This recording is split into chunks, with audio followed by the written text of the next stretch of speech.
BA part second examination के paper second के अंतर्गत हिंदी साहित्य में आज हम हरी घास पर घंटे भर जो सुरेंद्र वर्मा के द्वारा रचित कहानी है इसका अध्ययन करेंगे। यह आपकी इकाई 4 के अंतर्गत क्रम संख्या 8 के अंतर्गत सिलेबस में रखी गई है। इस एकांकी से पूर्व हमें सुरेंद्र वर्मा के व्यक्तित्व पर एक संक्षिप्त जानकारी होनी आवश्यक है जो परीक्षा के दृष्टिकोण से बहुत महत्वपूर्ण है। सुरेंद्र वर्मा अंतर्विश्लेषण और सूक्ष्म सौंदर्य बोध के एक नए नाटककार हैं। एक विशिष्ट अभिजातीय वर्ग के संस्कार जो जयशंकर प्रसाद के नाटकों से मोहन राकेश तक हमें दिखाई देता है, उसी क्रम में सुरेंद्र वर्मा का नाम लिया जाता है। इनकी जो नाट्य और एकांकी हैं उसमें रोमानियत, भावात्मकता और संवेदना वह ज़्यादातर दिखाई देती है। एक चित्रकार जो होता है उसके अंतर जगत के अंतर्गत जो भी अनुभूतियाँ होती है, जो द्वंद्वात्मक जटिलताएं होती है, उन सब का चित्रण वे इस एकांकियों में करते हैं। मूल रूप से तो सुरेंद्र वर्मा नाटककार ही हैं, किंतु कई एकांकियों में इन्होंने नाटक के कथ्य और शिल्प के दृष्टिकोण से उस रूप में लिख करके बहुत प्रसिद्ध भी हुए हैं। इनके एक जो नाटक है वह बहुत ही प्रसिद्ध है, सूर्य की अंतिम किरण से सूर्य की पहली किरण तक। यह नाटक कई बार पुरस्कृत भी हो चुका है। सुरेंद्र वर्मा आधुनिक युग में जितने भी हमारी पत्र पत्रिकाएं जो प्रसिद्ध, उन सब में एक चर्चित नाम है। जो अपने समय में धर्मयुग, कल्पना जिसका नाम था, उसमें सुरेंद्र वर्मा की अधिकांश नाटक और कहानियाँ एकांकी आदि प्रकाशित होते थे। इनकी जो एकांकियाँ उसमें भारतीय समाज में निहित वर्जनाओं, निषेधों का, पारिवारिक विघटन और जीवन की शून्यता और अकेलेपन की यातना, स्त्री पुरुष संबंध और नारी के स्वतंत्र व्यक्तित्व का चित्रण मिलता है।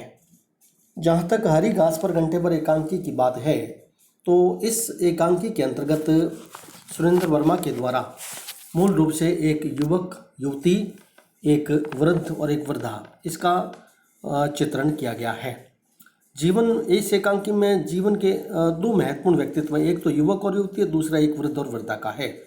युवक और युवती में हमें उल्लास और उमंग तो दिखाई देती है उनकी बातचीत में, किंतु हमें वह स्तर दिखाई नहीं देता है जो स्तर एक आपसी बातचीत का, एक युवक युवती का होना चाहिए।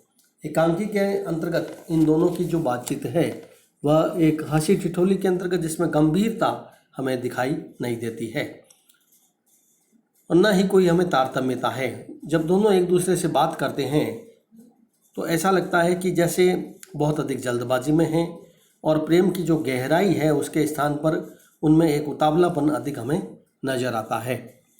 इस बातचीत के अंतर्गत युवती का प्रसंग हो चाहे युवक का प्रसंग हो, वह दोनों ही इस तरह की चर्चाएं आपस में करते हैं। इस एकांकी के अंतर्गत दोनों के मध्य जो भावात्मक तन्मयता है वह कदापि हमें दिखाई नहीं देती है। एकांकी के अंतर्गत जो पृष्ठ संख्या 141 के अंतर्गत जो एक प्रसंग आया है जिसमें एक वृद्ध और वृद्धा है, इन दोनों की बातचीत से पता चलता है कि जितनी चिंता युवक और युवती से भिन्न प्रकार की उनकी है वह उनमें बिल्कुल नहीं दिखाई देती है। यदि उन्हें कहीं जाने का निमंत्रण प्राप्त होता है तो वे सफ़र की तकलीफों को लेकर चिंतित हो जाते हैं और अपनी पुरानी बातों को याद करते हैं, उनमें खो जाते हैं। वृद्ध और वृद्धा में जो प्रेम है वह बहुत गहरा है, आत्मिक लगाव है और वृद्धा यह कामना भी करते हैं कि वह पहले मरे और वृद्ध के कंधे पर चढ़कर जा सके। एकांकी एक पीढ़ी दर जो पीढ़ी है उसका एक हम कह सकते हैं कि आप उन दोनों के मध्य एक आपसी जो एक तथ्य है उसको अधिक उजागर किया गया है। एक दूसरे की, एक की तो परंपरागत दुनिया है और जो अपने जीवन में तकलीफ़ों की चिंता करते हुए अपने जीवन को आगे बढ़ाते हैं, और दूसरी तरफ एक जो युवक युवती हैं जिनकी अपनी एक निजी दुनिया है जिसमें ऐसा लगता है जैसे किसी को कोई प्रवेश का अधिकार भी नहीं है। प्रश्न संख्या 141 में युवती का यह कहना कि आज दिन भर तुमने क्या किया? युवक: बताऊं? युवती: हूँ। किसी से टाटा करने के बाद 10:15 बजे ऑफिस पहुंचा। किससे टाटा करने के बाद? है कोई? इस तरह का प्रसंग ऐसा लगता है कि इस एकांकी में दोनों की बातचीत में कि जो वर्तमान समय में जो युवक युवती हैं उनमें एक छिछोरापन है, कोई भावात्मकता हमें दिखाई नहीं देती है। इस क्रम में देखें तो एकांकीकार ने अप्रत्यक्ष रूप से दो पीढ़ियों के मध्य द्वंद्व की समस्या को हमारे सामने उजागर किया है, क्योंकि एक जो वृद्ध होता है वह उसका जो एक कथन है इस एकांकी के अंतर्गत कि वह पूरी तरीके से एक वृद्धा के प्रति जो एक उसकी आत्मीयता है वह हमें दिखाई देती है। वृद्ध का यह कहना कि वही जो हर बार होता है, तकरीरें, ख्याली, बयानी, वृद्धा। बहू कह रही थी ऐसा कोई कानून बनने वाला जिससे मकान किराएदारों के ही हो जाएंगे। इन दोनों की जो बातचीत है, इससे लगता है कि उनको जीवन की जो चिंताएं हैं वह भी उनको अब अधिक सालती है, और इस तथ्य को इस सुरेंद्र वर्मा ने अपनी एकांकी में बहुत अच्छी तरीके से व्यक्त किया है। नई पीढ़ी के अपने जीवन और मूल्य और विश्वास होते हैं, और वह केवल अपने लिए ही जैसे जीना चाहती है।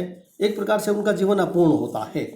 जो परस्पर एक दूसरे के प्रति आत्मीयता या भावात्मकता बिल्कुल दिखाई नहीं देती है।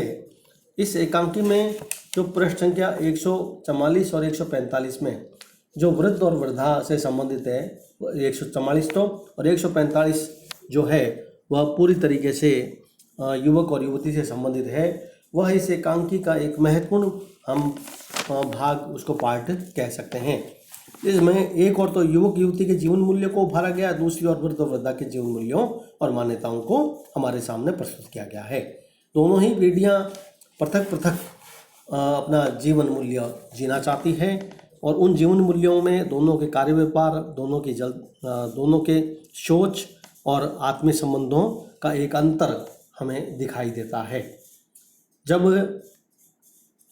युवक यह कहता है प्रश्न संख्या 145 पर, और नहीं तो क्या मस्खरी कर रहा हूँ, मैंने ज्योतिष विद्या का पार्ट टाइम कोर्स किया है। युवती, अच्छा मुझे नहीं पता था। ऐसा लगता है पूरी एकांकी में बड़ी लापरवाही एक से दोनों की जो बातचीत है वह यहाँ पर एकांकीकार के द्वारा दिखाई गई है। जबकि उसी में प्रश्न संख्या 144 पर पीछे देखें तो वृद्धा और वृद्ध की जो बातचीत है वह बिल्कुल एक सोच समझकर जीवन जीने वालों की है, जिसमें वृद्ध कहता है कि हाँ बिल्कुल, बचपन की यही डोली थी जब शबो रोज़ मेरे सीने पे गरेबा की तरह रहती थी, लेकिन अब उसका तौर तरीका फ़र्क है। जो मुझे पसंद नहीं वो अपनी खो यानी आदत को ना छोड़ेंगे, और अपनी वजह अर्थात स्वभाव को क्यों छोड़े। जो अपनी चहल पहल में खुश, हम अपनी तनाई में मुतमईन अर्थात उसमें ही रमे बसे, बस मुझे छेड़ो मत। यह कथन एक गंभीरता को प्रतिपादित करता है हमारे सामने। एकांकी कार सुरेंद्र वर्मा ने पुरानी और नई पीढ़ी के मध्य जो द्वंद्व उभारा है उसको अपने अपने तरीके से जो जीवन जीना चाहती है दोनों पीढ़ियाँ, उस और दोनों के जीवन में ही तनाव होता है, लेकिन एक तनाव को मानता ही नहीं। ऐसा लगता है कि जैसे उनके लिए जीवन एक बहुत हल्का फुल्का है, गंभीरता उसमें बिल्कुल नहीं है। और दूसरी तरफ एक वृद्ध वृद्धा है जो अपने जीवन की, बीमारियों की, सफ़र की, चिंताओं की, जीवन के आगामी दौर की, दैनिक जीवन के प्रत्येक मुद्दों पर, पुरानी बातों से लेकर मृत्यु तक, यहाँ तक कि शमशान यात्रा तक की वे समस्त बातें आपस में एक दूसरे से करते हैं। उससे पता चलता है कि भावात्मकता का जीवन में होना कितना अनिवार्य है, और उसी से हम जीवन को सही ढंग से चला सकते हैं, क्योंकि प्रेम और आत्मीयता के बिना मनुष्य का जो जीवन है वह पूरी तरीके से समस्याओं से, अगर प्रेम और आत्मीयता नहीं है तो मनुष्य का जीवन पूरी तरीके से समस्याओं से ग्रसित रहेगा। यह एक संदेश नई पीढ़ी को एकांकीकार के द्वारा दिया गया है।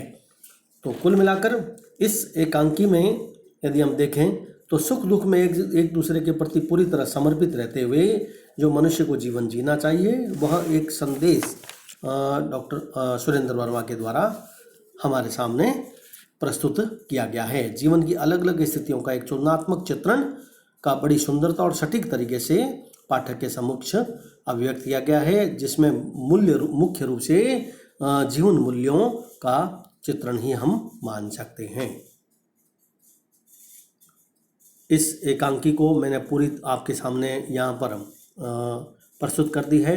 उसका प्रत्येक पेज आप पढ़ें और फिर उसकी समीक्षा को भी आप सुनाई।